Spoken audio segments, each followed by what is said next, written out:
केदारकांड trekking camp Sankri village रू start करके एबे ऊपर आछु 12,000 फुट ऊपर जीवा पड़ो तो यहाँ आम ए ट्रेक करके चलू तो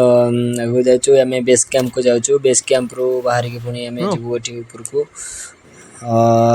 तो आसीगला ये बेस कैंप देखुए यहाँ हूँ बेस कैंप सकाल व्यू किसी एमती रहा सका उठिकी समस्त चलचु तो कैंप गुड़ा एमती सब अच्छी तो यहीपटे ऊपर को उठिकी जीवार अच्छी पूरा फाइनाल व्यू देखा राति 2टार ट्रेक करके आसी सकाଳେ ये पहुँची गलु सकाळ मिनिमम 5टा भितर आसी पहुँचा पड़ो 5टा भितर सनराइजटा एमती किसी देखा ऊपर व्यूटा टॉप व्यूटा किसी एमती रोचे।